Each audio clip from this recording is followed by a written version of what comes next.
શિયાળામાં શરદીને કારણે નાક બંધ થઈ જાય તો તરત જ આ 6 ઘરેલું ઉપચાર કરી લો। 1. મધ સાથે મરી પાવડરનો પ્રયોગ। શરદી અને પોલ્યુશનના કારણે નાક બંધ થઈ જતું હોય તો મરી પાવડર અને મધનું મિશ્રણ ઉત્તમ છે। એક મોટી ચમચી મધમાં 2 થી 3 ચપટી મરી પાવડર ઉમેરી રાત્રે સૂતા પહેલા તેનું સેવન કરી લો।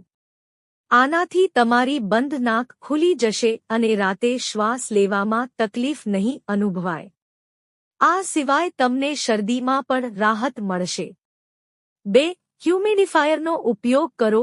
હ્યુમિડિફાયર સાઇનસ અને બંધ નાકની સમસ્યામાં રાહત આપે છે। હ્યુમિડિફાયરને કારણે રૂમમાં ભેજ વધી જાય છે, જેના કારણે નાકમાં થતી ઇરિટેશન અને સંક્રમણમાં રાહત મળે છે, સોજો દૂર થાય છે અને તે કફને પણ પાતળું કરી દે છે। 3.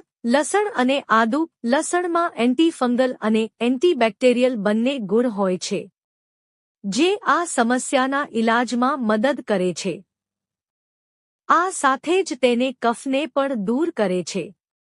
તેના ફાયદા માટે તમારી ડાયટમાં લસણ અને આદુ સામેલ કરો। શિયાળામાં આદુ પાક ખાઓ, લસણની ચટણી ખાઓ। 4. ગરમ સૂપ અથવા ચાનું સેવન। ઘણા લોકો બંધ નાક અને શરદીને દૂર કરવા માટે ગરમ લિક્વિડ લેતા હોય છે, તો તેના માટે સૂપ, દાળ કે ગરમ પાણી બેસ્ટ ઓપ્શન છે। તેનાથી તમારી નાક ખુલી જશે અને કફ પણ છૂટો પડશે, સાથે જ શરદી ખાંસીમાં પણ આરામ મળશે, ગળાને પણ રાહત મળશે। નાક ખોલવા માટે તેમજ ગળાની ખરાશની સમસ્યામાં ગરમ પાણી દ્વારા ફાયદો થાય છે। શિયાળાની સિઝનમાં અવારનવાર શરદી અને ગળાની સમસ્યા લોકોમાં સામાન્ય રીતે જોવા મળતી હોય છે। 5. Coconut oil. નાળિયેરનું તેલ પણ બંધ નાકની સમસ્યામાં ફાયદાકારક સાબિત થાય છે। નાક અને નાકની અંદર નાળિયેરનું તેલ લગાવવાથી બંધ નાક ઝટપટ ખુલી જાય છે। નાળિયેરનું તેલ લગાવ્યા બાદ બંધ રૂમમાં બેસવાથી વધુ લાભ થાય છે। 6. દૂધમાં આદુ।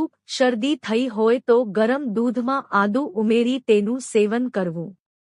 આદુ સાથે હળદર પણ ઉમેરી શકાય છે। આ દૂધ નિયમિત પીવાથી શરદીમાં તુરંત રાહત મળે છે, સાથે જ બંધ નાક ખુલી જાય છે। તેના પ્રયોગ વખતે 1 ગ્લાસ દૂધ ઉકળવા મૂકો, પછી તેમાં 1 ઇંચ આદુનો ટુકડો પીસીને નાખીને સહેજ ઉકાળો।